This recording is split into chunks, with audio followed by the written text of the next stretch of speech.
Hola a todos, yo soy Eduardo Rico y este es el podcast de la lengua. El podcast de la lengua. Bienvenidos a un nuevo episodio de su podcast favorito. Bueno, el día de hoy tenemos un invitado especial, Pedro García. Hola Edward y hola a todos los que nos están escuchando. Bueno, ya realizada la apertura del podcast de hoy, les cuento. Hoy hablaremos de tres temas muy importantes: la historia del lenguaje, la lengua del español y su aporte en diversos factores, y algunos problemitas del lenguaje en la educación en Colombia. Pedro, ¿con cuál quieres iniciar el día de hoy? Comencemos con el primer punto, la historia del lenguaje hasta convertirse en ciencia. Me parece interesante comenzar por ahí. Está bien. Bueno, acá tenemos una línea del tiempo en la que vamos a tratar de resaltar los aportes más importantes de cada época. Precisamente, el lenguaje en su forma principal, que es el hablado, no se ve muy estudiado en épocas pasadas. La mayoría se centraban en la importancia que tenía el lenguaje escrito. Sin embargo, pudimos rescatar varias cositas que le vamos a ir explicando. Comencemos en el siglo V con los sofistas. Protágoras fue el primero en distinguir cuatro tipos de oraciones: afirmativas, interrogativas, imperativas y de súplica. Aristóteles ayudó a la distinción entre género y el tiempo, y Gorgias, otro sofista, usó ciertas figuras literarias como la metáfora, la analogía y el apóstrofe. También en esta época se vieron disputas sobre el significado de las palabras, si se daba de forma natural o por convención de los hablantes. Platón también nos habló de la conexión entre objeto y su nombre, y postula el lenguaje a través del onoma, rema y el logos. Aristóteles nos dijo que los nombres se realizan debido a la convención y que hay universales lingüísticos. Igualmente hizo distinciones entre los sonidos y su significado. Por otro lado, los estoicos iban en contra de Aristóteles con su pensamiento convencionalista y apostaron nuevas categorías gramaticales. También aportaron el signo lingüístico y dieron origen al concepto de la prosodia. En Egipto, los alejandrinos postularon la gramática de Dionisio de Tercia y se vieron aportes de Aristarco de Samotracia y Apolonio de Iscolio. En India, la fonética y la fonología relucieron con el estudio de los sonidos y pronunciación del sánscrito, un texto sagrado de la cultura hindú. En Roma se retumbaron varios conceptos y se realizaron más aportes a los mismos. Entre estos aportes se dio el origen a la etimología y se realizó por Varrón un estudio de la etimología, morfología y sintaxis. Pisciano, por otro lado, escribió 8 partes de la oración donde añadió la interjección. En París, en el siglo XVII, la escuela Port-Royal planteó unos principios generales, tomando las bases de los universales lingüísticos, elementos comunes a todas las lenguas, y creó una gramática general. Adicionalmente, ellos fueron los primeros en la concepción de una estructura superficial y otra profunda, planteada por Chomsky más adelante. En el siglo XIX en Alemania se utilizó la comparación de las lenguas para establecer su parentesco y formularon principios generales de estas mismas. Ellos también rastrearon la primera lengua en el mundo, lo que nos llevó a la reconstrucción del indoeuropeo. Finalmente, los animales establecieron dos clasificaciones para agrupar las lenguas: tipológicas y genéticas. Más adelante, en 1916, con la publicación del Curso de Lingüística General de Saussure, la lingüística empezó a considerarse una ciencia, debido al enfoque positivista que Saussure tomó.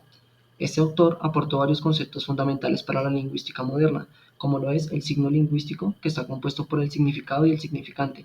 También definió la lengua y el habla, resaltó la importancia del estudio sincrónico y diacrónico de la lengua, e igualmente definió los elementos necesarios para el circuito de las palabras y las relaciones sintagmáticas y asociativas. A partir de Saussure nació el estructuralismo, para describir los diversos niveles de la lengua. Del estructuralismo está la Escuela de Praga, dando conceptos bien definidos de la fonología y planteándose las funciones del lenguaje; la Escuela de Copenhague, con la glosemática, el doble plano de la lengua y con el postulado de que el lenguaje ofrece una sucesión o un sistema; y la Escuela estadounidense, con el estudio de las lenguas indígenas.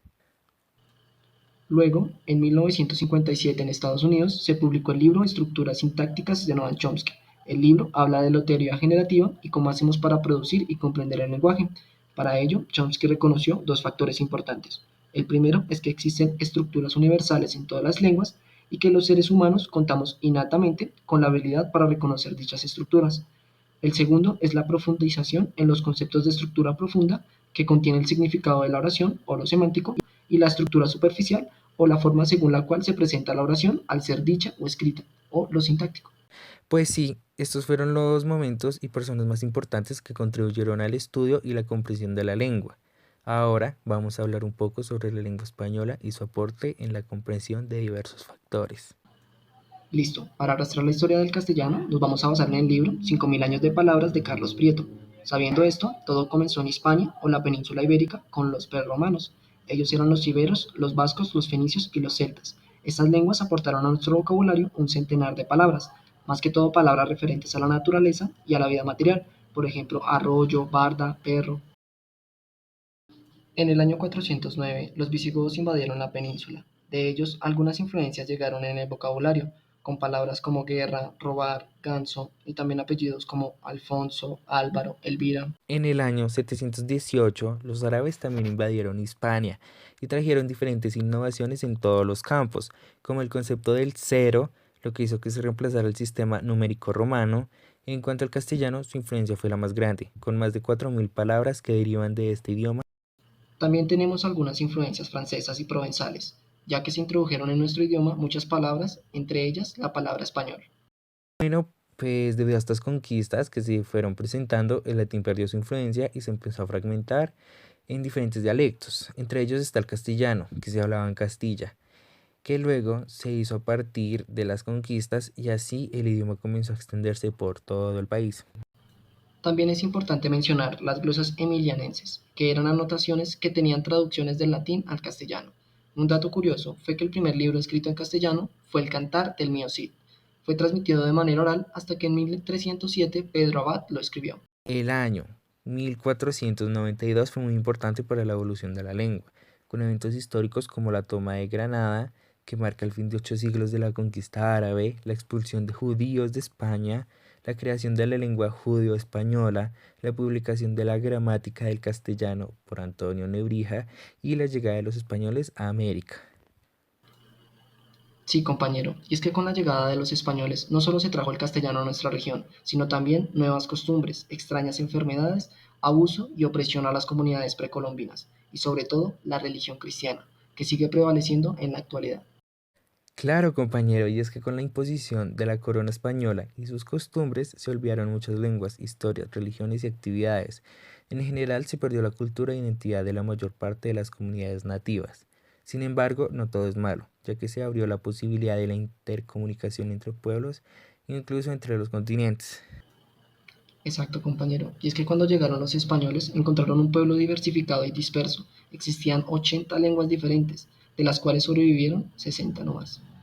Entre las comunidades indígenas más importantes podemos mencionar a los muiscas, que habitan la región central, los taironas, que vivían en el Valle del Magdalena, y la comunidad arawak, en el Amazonas, entre otras. Las comunidades indígenas de América también aportaron algunas palabras al castellano. Las comunidades más influyentes fueron el quechua, el náhuatl azteca, la arauca del Caribe y el tupi guaraní del norte de Argentina.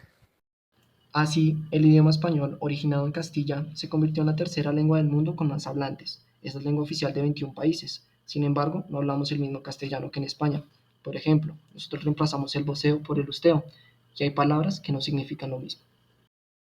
Podcast de la lengua. Bueno, sabiendo el aporte del español, ahora nos vamos a adentrar más a fondo a nuestro país, a Colombia.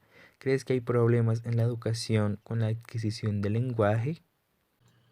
Sí, por supuesto. Hay muchos problemas acerca del lenguaje y solamente conocemos algunos pocos, como el retraso simple del lenguaje o su forma más grave, el retraso específico del lenguaje, y el trastorno por déficit de atención con hiperactividad o TDAH. Bueno, pues te cuento que hay más. Uno de los casos es el mutismo selectivo, el cual consiste en palabras generales en la desaparición total del lenguaje de forma repentina o progresiva. Según la revista Semana, en el artículo titulado ¿Qué es el mutismo selectivo y cómo se trata?, publicado el 20 de diciembre del 2021, hace un año, nos dice que el mutismo selectivo, según la OPS es la Organización Panamericana de la Salud, se caracteriza por una selectividad marcada y emocionalmente determinada al hablar, de tal manera que en algunas situaciones del niño o la niña demuestra competencia en el lenguaje, pero fracasa en otras situaciones definidas. Sigo diciendo, el trastorno se asocia habitualmente con las características marcadas de la personalidad, que implican ansiedad social, aislamiento, sensibilidad o resistencia. Acá revisando el artículo nos dice que algunas de las causas corresponden al estrés que la situación social provoca en el niño, el miedo y su crianza, una crianza sobreprotectora o autoritaria de los padres, ¿sí?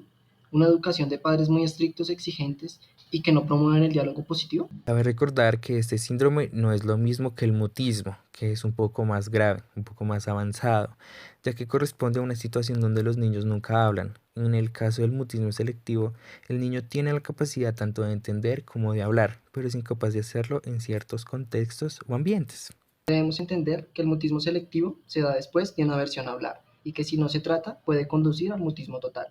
Bueno, para esto la principal intervención o tratamiento en el ámbito educativo son la estimulación del habla, potenciar sus competencias sociales y crear un entorno afectivo y seguro que facilite la distensión en el aula. La escuela se configura como uno de los entornos privilegiados en los que se debe centrar la intervención, dado que en ella se producen una gran cantidad de relaciones interpersonales.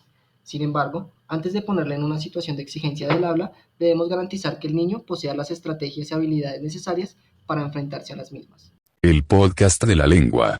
Bueno, pues yo creo que cerramos con esto, ¿no? Ok, muchas gracias a todos por vernos, por escucharnos. Y ya, pues muchas gracias a ustedes. Cuéntenos si conocen a alguien que sufrió o sufre de mutismo selectivo. Coméntenos eso. Y bueno, al final pues este podcast es para ustedes. Yo soy Eduardo Rico y esto fue el podcast de la lengua.